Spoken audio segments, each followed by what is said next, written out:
Na aula de hoje vamos falar sobre rotações para sistemas de spin meio.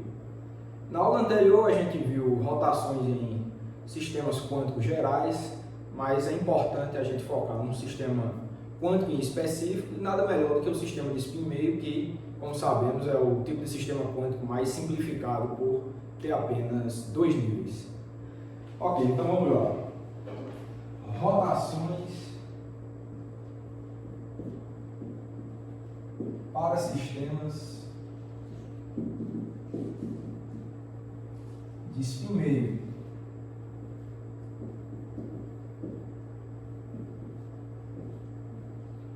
Ok. Então, como sabemos,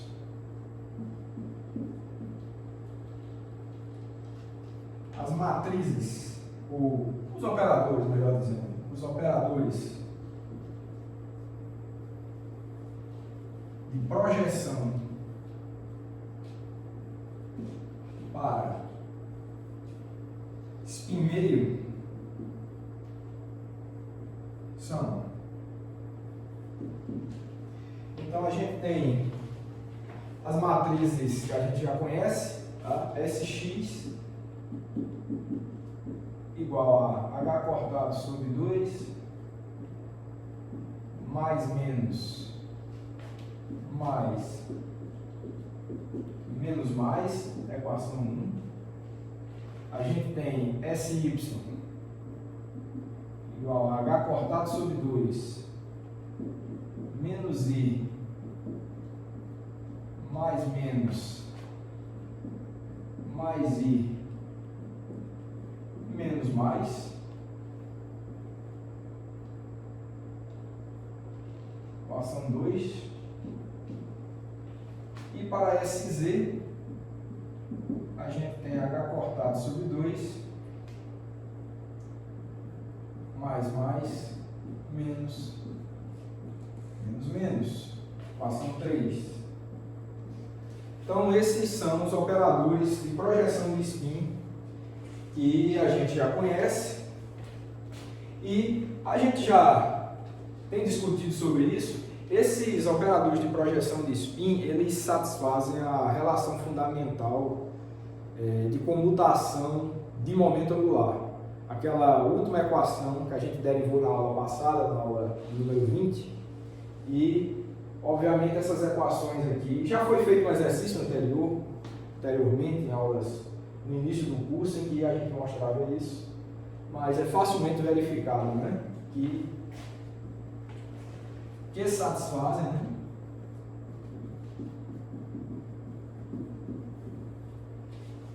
a relação fundamental de comutação. Tá? Vou colocar aqui um, que seria SI, SJ igual a IH cortado SK. Essa seria a relação de comutação fundamental para os operadores de projeção de spin.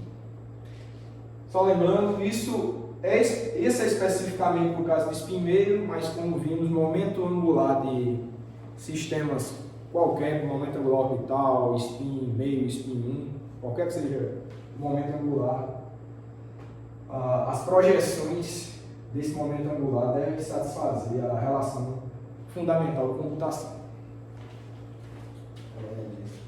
Ok, agora falando especificamente sobre rotações, então temos o seguinte: no caso de uma rotação, por exemplo, em torno do eixo Z, temos. Então, o que é que vamos ter? A gente vai ter o seguinte: vamos ter que um operador rotacionado, um ket rotacionado em torno do eixo Z vai ser obtido da aplicação de um operador de rotação de um ângulo φ em torno do eixo Z, esse índice Z quer dizer que é em torno do eixo Z, aplicado ao ket não rotacionado. Tá? Vou apagando aqui para abrir espaço. Então, qualquer que seja esse ket alfa ali, num estado qualquer, para um sistema de spin meio, se você deseja rotacionar esse vetor estado alfa em torno do eixo Z por um ângulo φ, o resultado tem que ser obtido a partir da aplicação desse operador de rotação que a gente viu na aula passada, na aula 20, no ket inicial. O resultado dessa aplicação tem que ser o estado rotacionado, nessa configuração que eu falei.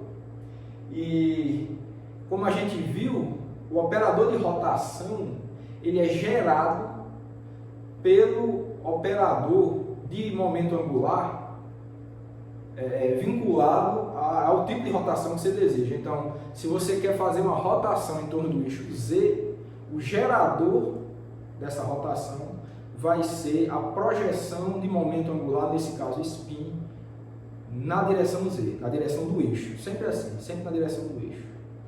Certo? Então, isso daqui seria igual ao seguinte. É uma operação unitária, né, exponencial de menos I.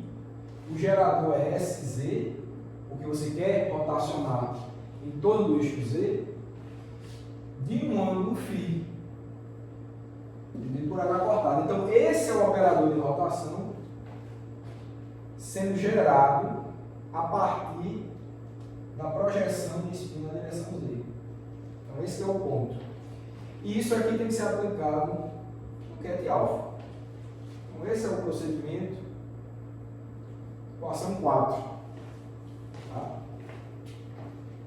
Ok, então, para que a gente veja, observe que de fato o efeito desse operador D de φ seja de fato rotacionar o estado em torno do eixo Z, a gente vai fazer um estudo sobre médias de medidas sobre um determinado ket alfa, relacionar com as médias, essas mesmas médias de medidas em relação ao estado rotacionado, comparar, e vamos ver que essas médias de determinados observáveis, vão ser projeções de spin também, essas médias vão obedecer exatamente o comportamento de uma rotação clássica, aquela que a gente viu na aula passada.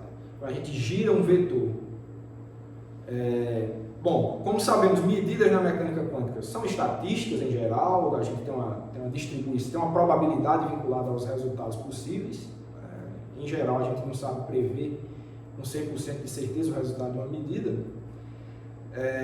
Então, o que a gente pode focar nesse caso, para comparar com o análogo clássico da rotação, seriam as médias das medidas. Isso aí é um número específico. Então, essas médias das medidas que a gente quer mostrar a partir de agora, que vão se comportar por conta da rotação como uma rotação clássica. Essa comparação ela é válida e está de acordo. Então é isso que a gente vai fazer agora. Ok, então para vermos, só anotar aqui, para vermos o efeito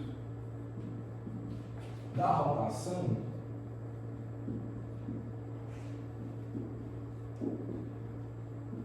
note que, vamos ver o que a gente vai calcular aqui.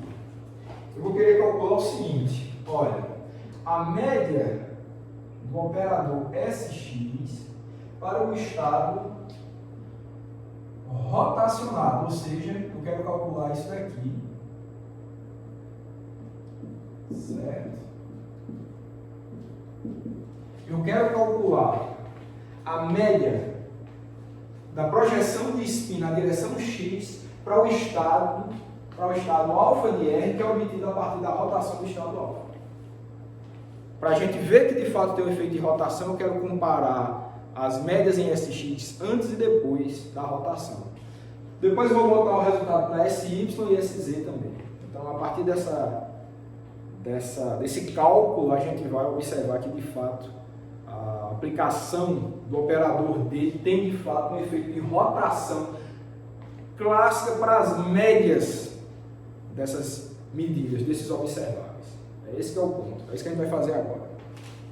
Ok, então, para fazer isso, né, é que a gente tem da equação de número 4, que a gente tem é o seguinte, alfa, o Bra alfa de R, ele vai ser alfa D adaga Z φ SX, tá? E aqui vai ser um D Z de φ aplicado em alfa. Tá? Então, simplesmente a gente expressou o ket alfa de R e o Bra alfa de R em função da equação 3 ali, né? Dessa parte aqui. Tá?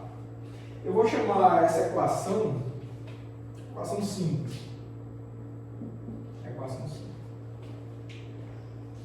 Ok, então a gente deve fazer um cálculo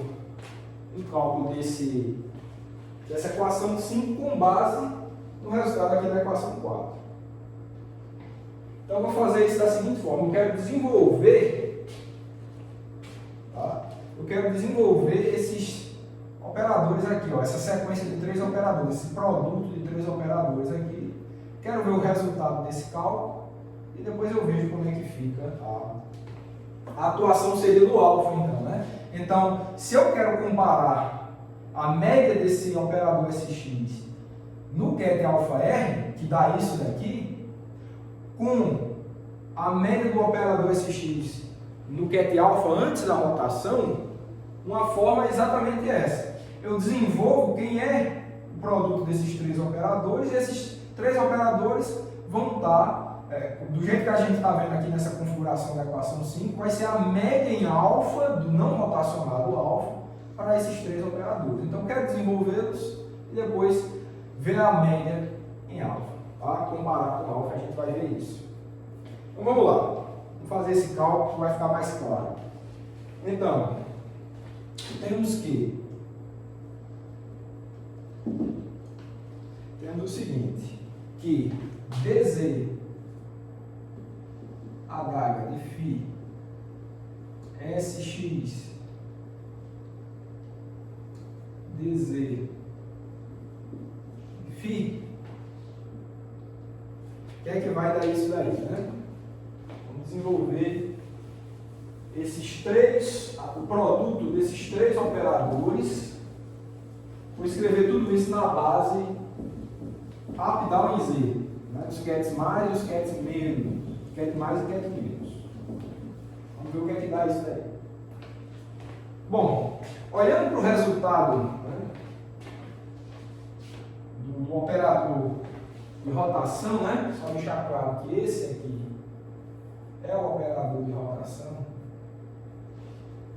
Tá? Então, o que a gente vai fazer é o seguinte: isso aqui é igual a exponencial, tá? É o Daga, né? Então vai ser, o Daga vai ser E de ISZ φ sobre H cortado, SX exponencial de menos I SZ φ sobre H cortado. Então essa é a conta que a gente vai fazer agora. E, bom, propriedades da exponencial a gente já conhece muito bem, tá? Então eu vou desenvolver logo, vai ficar o seguinte. Os autovalores de SZ são mais e menos H cortado sobre 2, então a gente vai ter exponencial de I, aí seria H cortado sobre 2, vai cancelar com esse H cortado aqui, vai ficar φ sobre 2, ket mais exponencial. Agora com o autovalor menos H cortado sobre 2, vai ficar menos If sobre 2, menos. Esse é o primeiro. A gente tem o SX, tá? Eu vou botar o H cortado sobre 2 aqui na frente. E agora vou multiplicar pela parte do SX, que vai ser mais, menos, mais. Tá?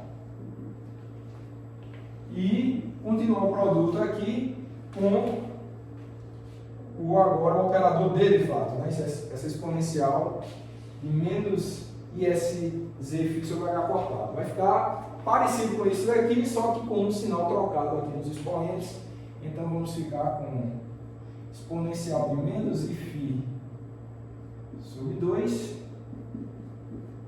mais, exponencial de I φ sobre 2, menos. Com essa característica. E agora vamos executar o produto dos três. Não é assim tão complicado, né? Olha, a gente tem que olhar para esse do meio aqui, ó. Esse tem mais e menos aqui, então só vai sobreviver quando for o produto mais vindo pela esquerda e menos vindo pela direita. Então vai ser produto desse, esse e esse. Tá? Então vai ficar, ó, essa exponencial vezes essa, ó, vai ficar H cortado sobre 2. Essa exponencial vezes essa vai ser exponencial de I φ, né? 2 não fica mais, né? Não sobrevive, vai ser, né? 1 meio vezes, né? Mais 1 meio vai ficar 1, então fica assim. E vai ficar menos, vai dar 1, vai ficar sobreviver esse menos e vai sobreviver esse mais. Então vai ficar mais, menos. E similarmente, para esse outro termo aqui, ó, vai sobreviver se vier um Bra menos pela esquerda e com um ket mais pela direita. Então, vai ser o produto desse, esse e esse. Só são esses dois termos, então. Esse aqui que a gente escreveu e esse outro. O resto cancela. Só vocês fazerem com calma que vocês veem isso. Então, o produto desse com esse vai ficar mais exponencial de menos e φ. E vai ficar com menos mais. Menos mais. E aí fica assim. Certo? Ok. Então, vamos desenvolver essas exponenciais, tá? Eu vou querer deixar essas exponenciais na forma de seno e cosseno, de acordo com a relação de Euler. Vamos ver como é que fica.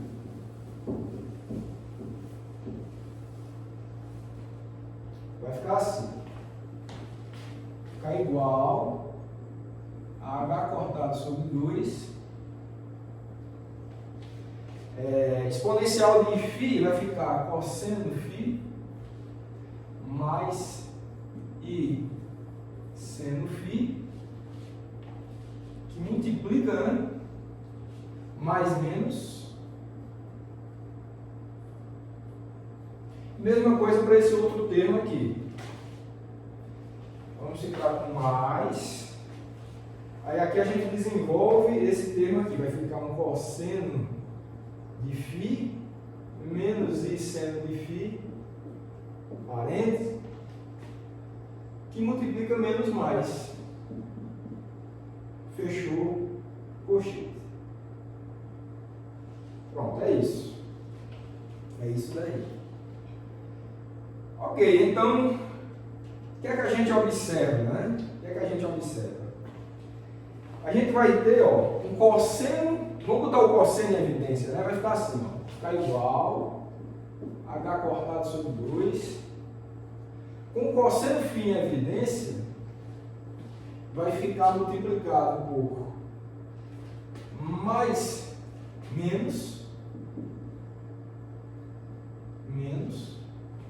e aqui mais, menos mais, né? Menos mais. Tá? E, vou botar seno φ em evidência, vai ficar o seguinte. Na verdade, eu acho que eu vou botar menos seno φ em evidência, vai ficar assim, ó, menos seno de φ que multiplica. Aí a gente vai ter menos I, ó. Se botar menos sendo φ em evidência, vai ficar menos I mais menos. E aqui mais I menos mais. Certo? E aqui fechou o colchete. E agora a gente observa o seguinte, pessoal. Ó, H cortado sobre 2 com esse parênteses aqui, ó. Isso aqui a gente vai ver que vai ter cara de SX, né? Isso, esse parênteses multiplicado por H cortado sobre 2, óbvio, né? Se você quiser, diz até que essa é a matriz de Pauli. Vou botar a matriz de Pauli, né? Aí, ó. Esse parênteses aqui é uma sigma x, que é a matriz de Pauli em x.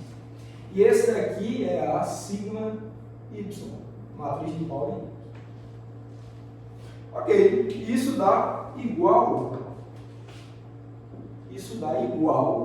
a.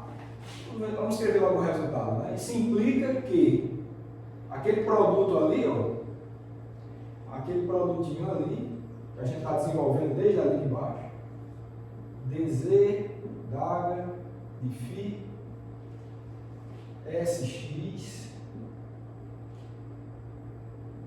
dz de φ é igual a cosseno φ sx,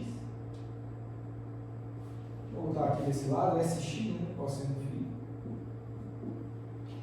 menos sy, que agora já estou multiplicando pelo h cortado sobre 2, seno de φ, equação 6. E você nota que isso daí, esse resultado, é exatamente o resultado que você obtém pelas matrizes de rotação clássicas, né? Se você tem um vetor, você rotaciona esse vetor em torno do eixo Z, em um certo ângulo φ, a componente x tem exatamente essa transformação. É só ir lá na aula anterior, eu falei um pouco sobre isso. Era um vetor V, que era rotacionado, e virava um V'. Então a componente Vx' era exatamente relacionada com a componente Vx cosseno φ menos Vy seno φ. Vai lá na aula passada que você vai verificar isso. Então, para esse caso aí, olhando especificamente para o giro, né, desse vetor alfa, quando a gente olha para a média do observável Sx, ao final da rotação, a média do observável Sx vai depender também, se a gente calcular a média, né? A gente vai ver que vai depender das médias de Sx e Sy, né? Vou só botar a média aqui para deixar isso mais claro, né? Aqui eu só fiz a rotação, né? Vamos falar da média agora, tá? Que era isso que eu estava querendo estudar aqui, tá? Vou apagar, vou escrever isso. Vou escrever isso agora. Então, a partir disso temos, né? Em resumo, temos o quê? Que a média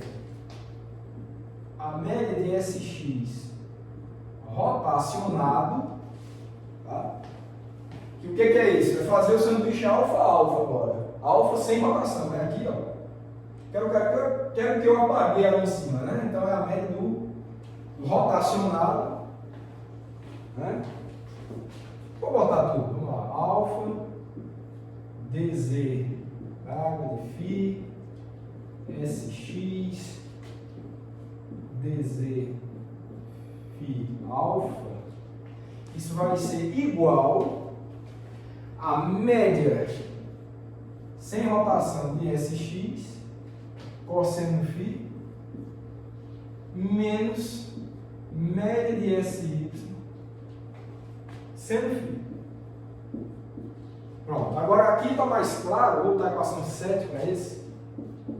Aqui está claro, ó, a relação, a média de SX rotacionada se relaciona com as médias de SX e de SY não rotacionadas da mesma maneira em que a componente x de um dado vetor rotacionado classicamente se relaciona com as componentes x e y não rotacionadas.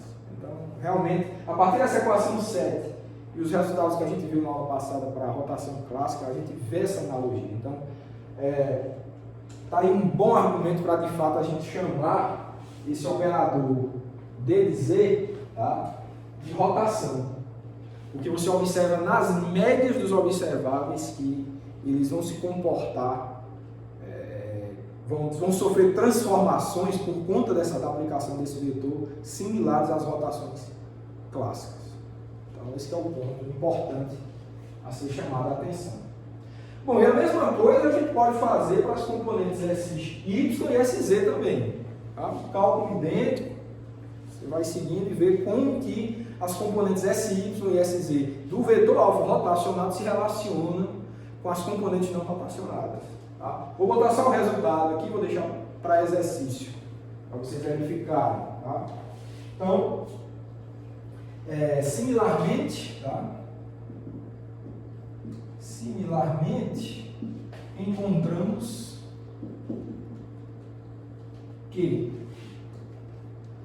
a componente rotacionada em Y, tá? SY rotacionado,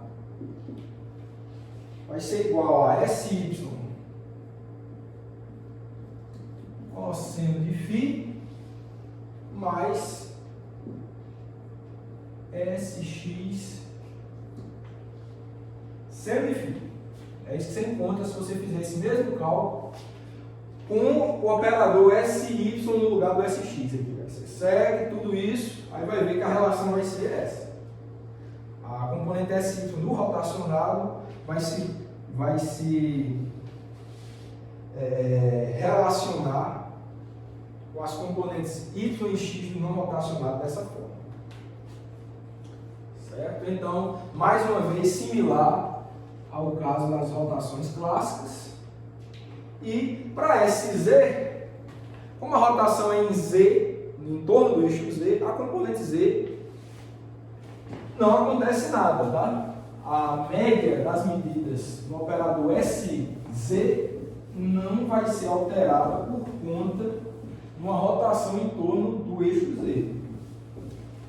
Também em conformidade com o caso das rotações clássicas. Certo? Então, temos também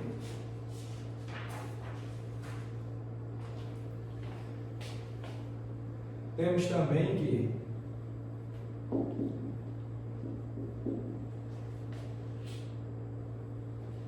SZ, a média do SZ do rotacionado vai ser igual à média do SZ do não rotacionado. Equação 9. Esse é o ponto. Então, todas as equações 7, 8 e 9 se comportam para essas médias das medidas similar ao caso das rotações clássicas.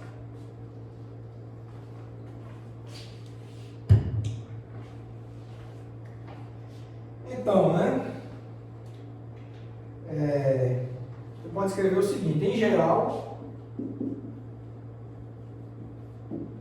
temos exatamente esse fato, que a média de um operador SK para um estado rotacionado, ele vai estar vinculado a uma matriz de rotação do tipo clássica aplicado sobre um vetor não rotacionado em relação, e as médias desse vetor não rotacionado estariam aqui. Então, em conformidade, tudo seria isso, tá? Então, em geral, você tem que médias de observáveis para um vetor rotacionado vão se relacionar com as médias do não rotacionado através de uma matriz de rotação. Certo? Então, em resumo, é isso. Então, não tem. O que é que eu quero dizer com essa equação 10? Não tem nada de especial com a rotação em torno do eixo Z. Poderia ser uma rotação em torno de um eixo qualquer. Essa relação entre médias do rotacionado com as médias do não rotacionado vai ser de acordo com rotações clássicas. Todas elas. Tá? Independente do eixo de rotação. Então, essa é a mensagem final para esse ponto aqui que eu quero dizer com essa equação 10. Tá? O significado da equação 10 é exatamente isso que eu acabei de falar. Tá? Sendo esse somatório em R aqui seria o modo com que a gente escreve uma matriz de rotação. Ok, então o que a gente vai fazer agora é chamar a atenção para um ponto interessante que é o caso dos spins meio. Tá? Uma coisa interessante é que quando você rotaciona um sistema de spin meio por 360 graus, é isso que eu vou comentar com vocês agora. Então você tem um vetor estável, é um sistema de spin meio, você vai rotacionar 360 graus. O que você vai obter é um vetor final igual ao inicial a menos de um sinal de menos, tá? Da constante menos 1 multiplicando.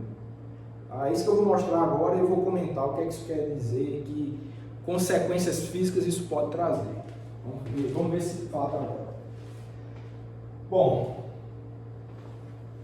um ponto interessante, né? Um ponto interessante é que então você tem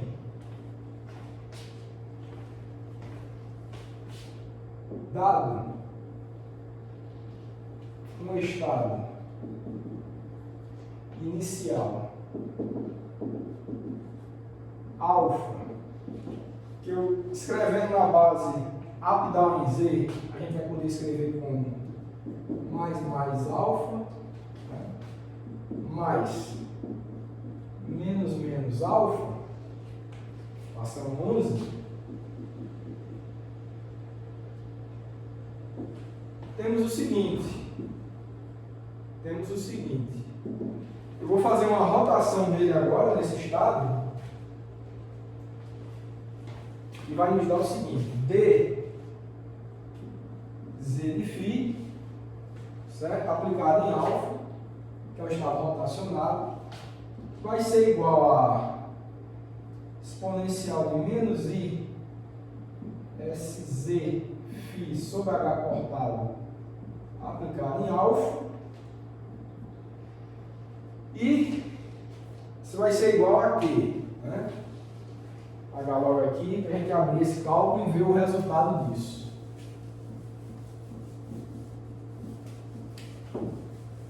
Vamos fazer esse cálculo.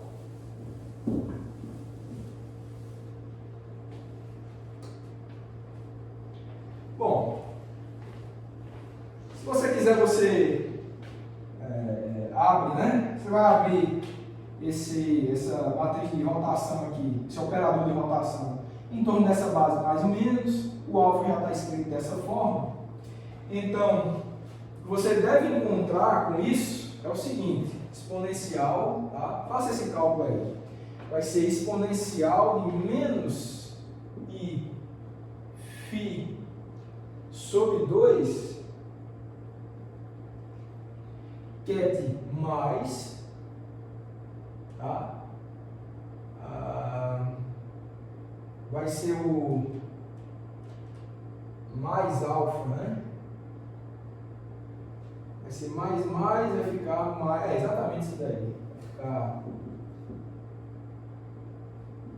mais alfa, mais. Deixa eu só olhar o resultado disso para escrever exatamente da mesma forma. É isso que eu estava fazendo. Vou escrever igual em cima, tá? Só apagar aqui.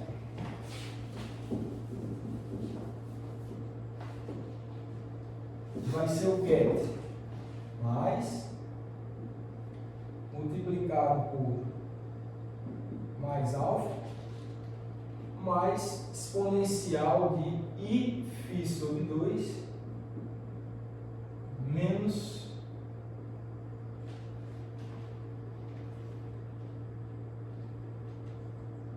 alfa. Pronto, esse que é o resultado dessa rotação, equação 12. Tá? É simples de ver, então é só você, de novo, só você expandir, né?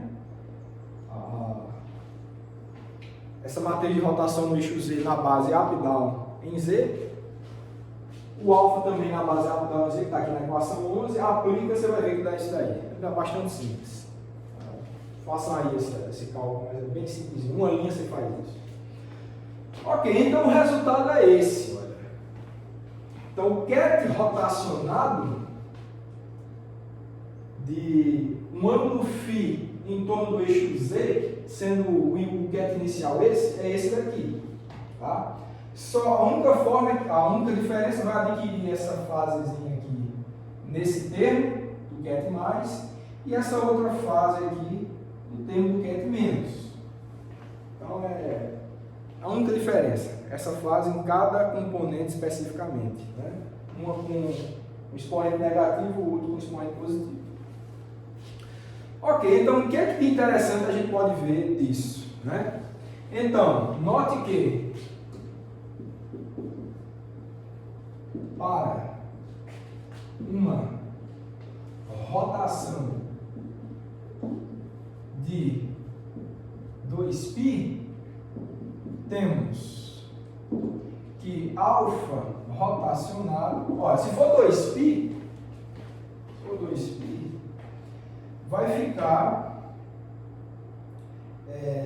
exponencial de menos Iπ e exponencial de Iπ. Os dois vai dar menos 1, né? Tanto exponencial de menos Iπ quanto exponencial de Iπ vai ser menos 1. Então, menos 1 nos dois termos vai ficar menos alfa. Então, é esse ponto que a gente tem que observar. Olha, uma fase global a gente já sabe, não muda nada em termos experimentais, tá? Então, matematicamente a gente acha esse sinal de menos, porém, quando você vai para as médias, calcular médias desse observável, desse estado rotacionado, que carrega esse sinal de menos, sempre vai dar menos 1 vezes menos 1, que vai dar 1. Né? Então, as médias de medidas sobre o estado rotacionado não vão diferir em nada do estado não rotacionado. Então, você não observaria essa rotação. Apesar de você achar esse sinal de menos matematicamente, em termos físicos, você não acharia, se você rotacionar o estado inteiro, por 2π. Agora, caso você cause uma rotação de 2π em uma das componentes de um estado, então aquela você não rotaciona. Então, suponha que você tem um estado, sei lá, um estado psi igual a um C mais, né? Mais um C menos. Por exemplo, isso poderia ser feito, por exemplo, num interferômetro, por exemplo. Você dá a possibilidade de dois caminhos para uma partícula, né? Então o caminho mais eu estou chamando o caminho da direita e o caminho menos o caminho da esquerda. Então, se de alguma forma você interage com essa partícula no caminho da esquerda, que tem a ver com esse cat menos, causando uma rotação, caso ela passe no caminho da esquerda, ao final do processo, uma rotação de 2π, você causa uma rotação de 2π, ao final do processo, o que iria acontecer é isso aqui, ó, o sinal desse daqui mudaria para menos. Então, esse sinal de menos localmente ali, se você causa uma rotação especificamente de 2π, especificamente de uma das componentes, esse sinal de menos, esse teria significado físico. Esse sinal de menos, ele manifestaria resultados experimentais distintos do que caso não tivesse o sinal de menos. No caso do interferômetro, você veria um deslocamento das franjas de interferência. O que era máximo vira mínimo e vice-versa. Então, eu só queria fazer esse comentário que, de fato, para uma fase global você não observa uma rotação de 2π, um sistema de spin meio, vai acarretar uma fase global de -1, que se for no estado inteiro realmente não vai ter efeito físico observável. Mas se você consegue, e é possível fazer isso, no interferômetro, né, com uma partícula de spin meio, você causar uma rotação somente de 2π, somente num dos caminhos do interferômetro,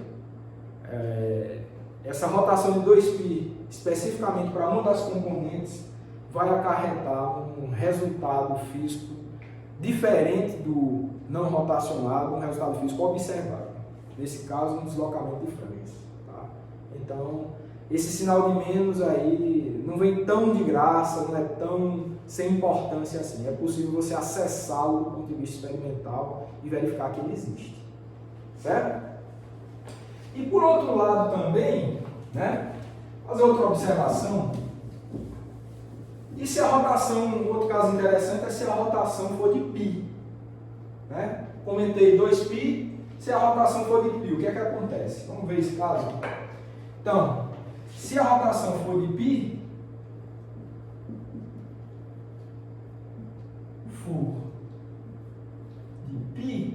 temos que o estado rotacional vai ser igual a quê? Olha, se for π, vai estar exponencial de menos iπ sobre 2. Exponencial de menos iπ sobre 2 dá menos i. Certo? Daria assim, ó, menos i e o resto. Mais alfa. E no outro termo daria exponencial de iπ sobre 2. Exponencial de iπ sobre 2 dá i. Unidade imaginária é i.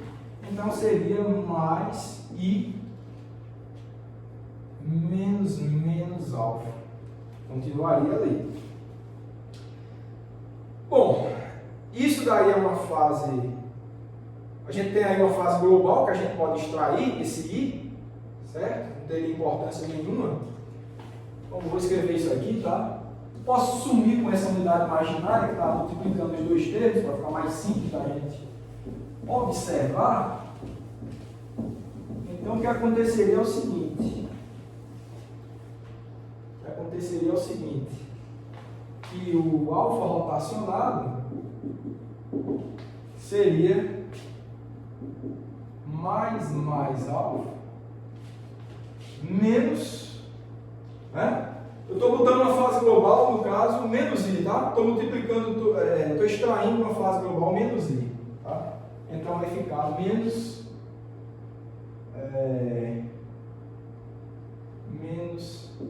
alfa, tá? Aquele estado ali é igual a isso. Só você ver que se você multiplica por menos i, dá exatamente aquele de lá, né? Então, é isso daqui. Agora, compare esse com o inicial. Tá? Vou chamar isso aqui de equação 14. Compare as equações 14 com a 11. Você vê que o termo do QET mais ficou idêntico, agora o termo do QET menos adquiriu uma fase menos 1. Tá? Isso sim tem consequências físicas notáveis, né? Primeiro, se você fizer o cálculo, ó, faça o produto interno de αr com alfa, tá? Que nesse caso aí vai dar, vamos ver o que é que dá, né? Note que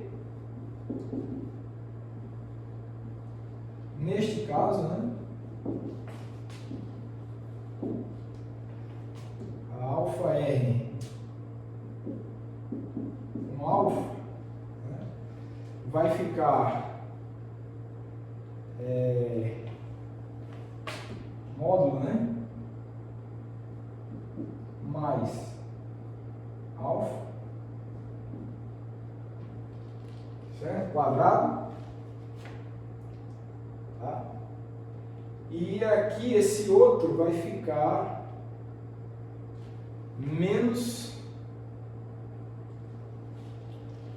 esse com esse, né? Vai ficar menos com menos, vai dar 1, ali vai dar alfa estrela, então vai ficar módulo de menos alfa quadrado, tá?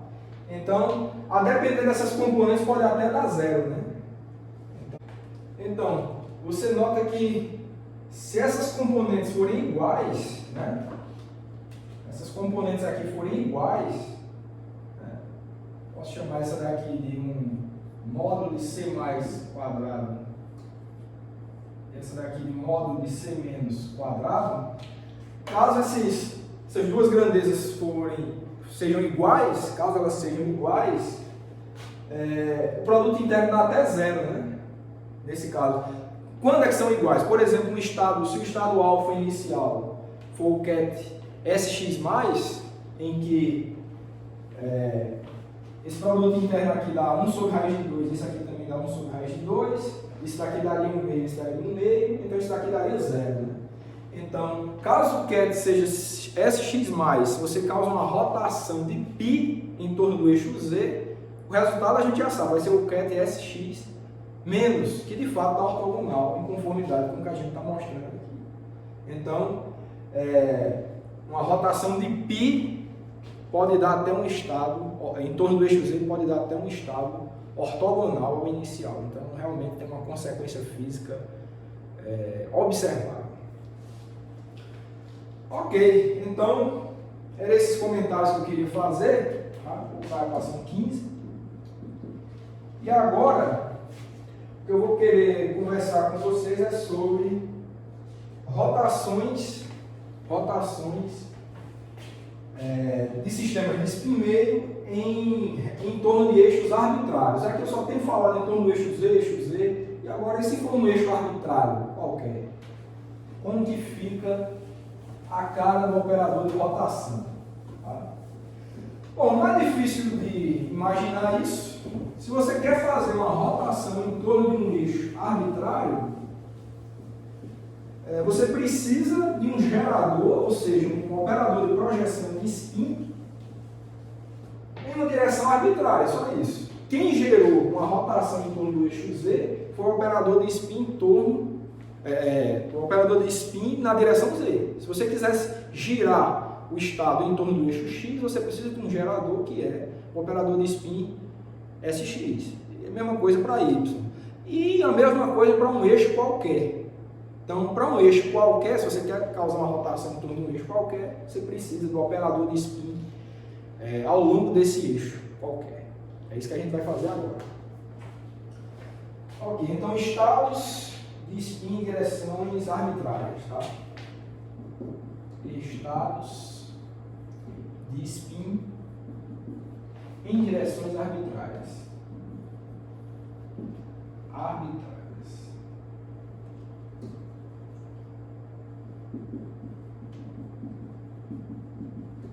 Só vou mais comentar com vocês qual é o estado de spin em direção arbitrária, como é que se encontraria, e mostrar em seguida a matriz de rotação.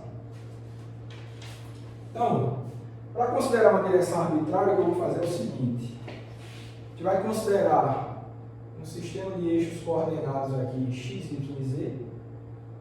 Então a gente tem x aqui, né? A gente tem y e a gente tem z. Aí eu vou considerar um vetor unitário, a direção n qualquer. Esse vetor unitário, ele vai ter uma componente, tá? Ele vai ter uma componente x, ele vai ter uma componente y e ele vai ter também uma componente Z. Esse ângulo aqui eu vou chamar de ângulo θ. Só para ficar em conformidade, deixa eu ver se eu chamo de θ ou de φ. É esse que eu vou chamar de θ. Ângulo θ. E esse aqui é o meu ângulo φ. Certo? E essas daqui vão ficar sendo as nossas componentes, né? NX, NY e NZ. Então, a gente tem o seguinte, ó, o vetor unitário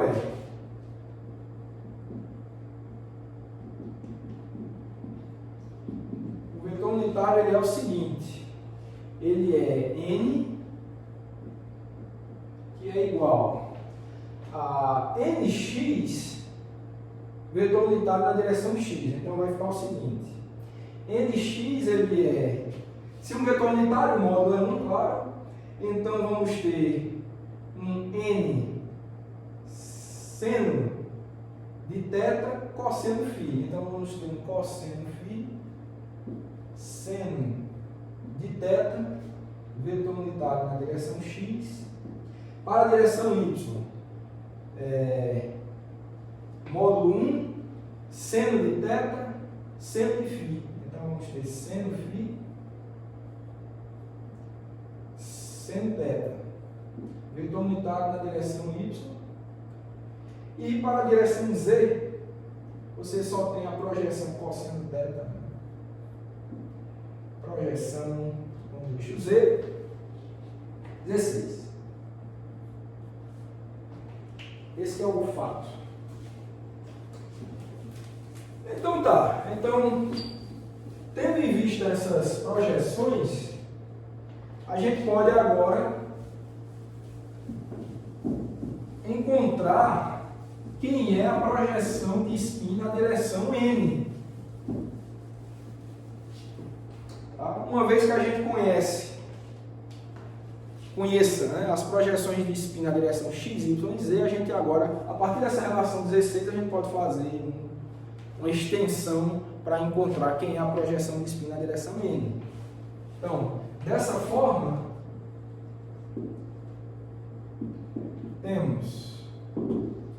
a gente vai ter o seguinte, que uma projeção de spin na direção N, que ela vai ser dada pelo produto interno do vetor de spin com o vetor unitário na direção N, isso vai ser igual aqui a SX, claro, cosseno φ, seno θ,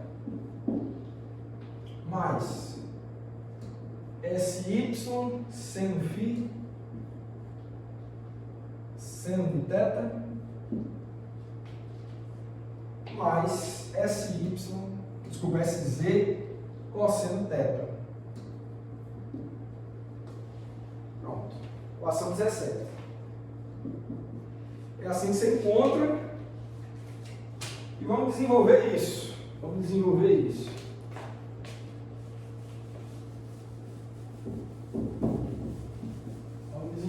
a matriz, no caso. Como é que fica a matriz de spin na direção do vetor unitário N. A projeção na direção de N. Então, o que é que a gente tem? Agora, a projeção de spin, a matriz de projeção de spin para a direção N vai ser igual a quê? Olha, vai ser um H cortado sobre 2, que multiplica a matriz de Pauli em SX, né, que vai ser 0, 0, cosseno φ, seno de θ, mais matriz de Pauli em Y, 0, menos I, 0, seno de φ, seno de θ, mais matriz na direção Z, que é 1, 0, 0, menos 1, cosseno de θ, fechou o colchete. E pode executar esse cálculo aí, né? Não tem nada demais. Vou olhar aqui. Você vai encontrar, claro, uma matriz 2x2 com as seguintes entradas, né? Então, isso vai nos dar aqui a matriz de projeção de spin na direção N, ela vai ser dada como? Só você fazer esse cálculo aí, somar essas matrizes, H cortado sobre 2, cosseno θ, seno de θ, exponencial de menos Φ, seno de θ, exponencial de Φ, menos cosseno de θ. Certo?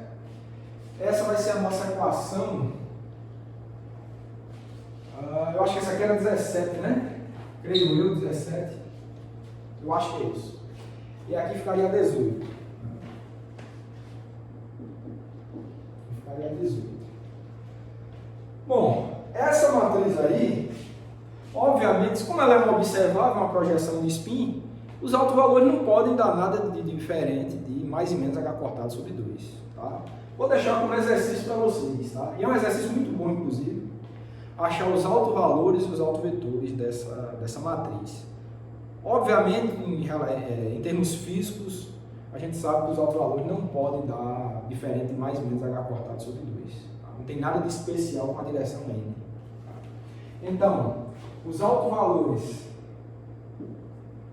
calculem vocês aí, os autovalores de Sn são mais H cortado sobre 2 e menos H cortado sobre 2 com AutoCADs. Tá? Respectivamente, os AutoCADs, é importante também vocês calcularem isso, vai ser o seguinte, ó, N mais, esse é relacionado com o autovalor H cortado sobre mais H cortado sobre 2, N mais vai ser cosseno θ sobre 2 get mais seno θ sobre 2 exponencial de φ get menos, e o relacionado com o autovalor menos H cortado sobre 2 vai ser um vetor ortogonal que vai dar seno θ sobre 2 mais menos cosseno de θ sobre 2 é de φ get menos. Certo? Essas equações aqui eu chamaria equação 19. Tá? Então, esse aqui relacionado com o autovalor mais H cortado sobre 2, esse aqui com o autovalor menos H cortado sobre 2. Então, autovalores e autovetores de uma matriz de projeção de spin em uma direção qualquer. Obviamente, se você fizer θ e φ tal que o vetor N se alinhe com um dos eixos SX, SY e SZ, é claro que Sn vai se adequar às matrizes SX, SY ou SZ. Tá? Obviamente. Ok, então, tendo encontrado, tá? Vou deixar de exercício para vocês, tendo a expressão da matriz de projeção de spin na direção qualquer, N, com os respectivos autovalores e autovetores, a gente pode encontrar a matriz de rotação em torno de um eixo, daquele eixo dado pelo vetor unitário N, tá? Que é um eixo arbitrário. Por que a gente pode encontrar? Porque a gente encontrou o gerador dessa rotação. A matriz de projeção de spin é o gerador daquela rotação. Certo? Então, dessa forma, podemos encontrar que,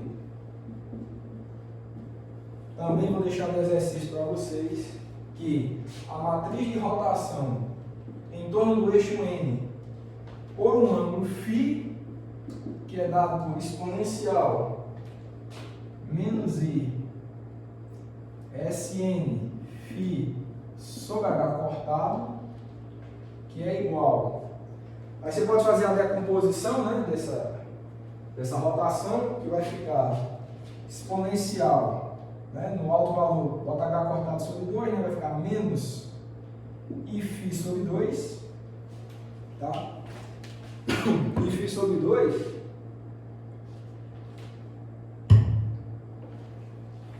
aí vem os autoquetes associados, N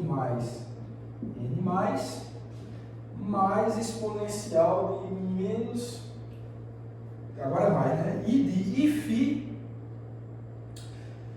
Bom, para não confundir, pessoal, esse φ com esse φ aqui, que é diferente, ó, esse φ é da orientação do eixo, né? Esse φ aqui é de rotação. Eu vou mudar o estilo desse φ, tá? Vou botar um φ assim, tá? Para diferenciar. Esse φ aqui não é aquele, né? Aquele φ é da orientação do eixo. Esse φzinho aqui é do quanto que você vai causar uma rotação. Então, por isso que eu quero mudar esse φ, tá? Então, I φ, isso aqui é um I φ positivo, N menos, tá? Espero que tenha ficado claro a diferença desse φ para aqui, tá? São diferentes. E no fim das contas, o que é que a gente encontra, né? O que é que a gente encontra? O resultado vai ser o seguinte, que é igual, você faz esse cálculo, né? Você tem quem é N+, tem quem é N-, faz o quebrado deles, né? Aqui na equação 19, tá? E vai ficar o seguinte, vai ficar igual a uma matriz que é dada por cosseno φ sobre 2 menos I NZ seno de φ sobre 2. Aqui vai ficar menos I NX mais NY seno de φ sobre 2. A entrada aqui vai ser menos I NX menos NY multiplica seno φ sobre 2. E de baixo aqui vai ser um cosseno de φ sobre 2 mais I N Z seno de φ sobre 2, fechou a matriz. Então, essa daí, equação 20, nos dá, pessoal, uma matriz de rotação em torno de um eixo qualquer. Nesse caso aqui, é a matriz. Se você quer especificar o eixo, olha, você tem aqui os índices, ó, esses parâmetros, na verdade. Você tem os parâmetros NX, NY e NZ. Colocando nessa matriz quem são NX, NY e NZ, você vai orientar qual é o eixo de rotação que você quer. Se você quer aquela matriz de rotação em torno do eixo Z, você vai botar NZ, por exemplo, NZ igual a 1, NX e NY igual a 0. Então você tem aquele vetor unitário vai estar apontando o eixo Z, então o resto você sabe que eu obtenho a matriz de rotação em torno do eixo Z por um ângulo φ, esse φ estilizado aqui. Tá? Mesma coisa, se você quiser uma matriz de rotação com em torno do eixo X, em torno do eixo Z ou em torno do eixo qualquer. É só indicar a partir de NX, NY e NZ qual é a orientação do seu eixo e a rotação de um ângulo φzinho aqui vai ser dado por essa expressão. Então, isso é o mais geral que você tem. Essa matriz aqui, ela comporta todas as possibilidades de rotação em torno de qualquer eixo, por um ângulo qualquer, para sistemas de spin meio. Por isso que é uma matriz sempre 2x2. Né? Então, sendo A equação 20 é a equação mais geral, tá? No caso de spin meio, de rotação. Esse era o conteúdo que eu queria falar para rotações para sistemas de spin meio. Então eu vou aguardar vocês na próxima aula.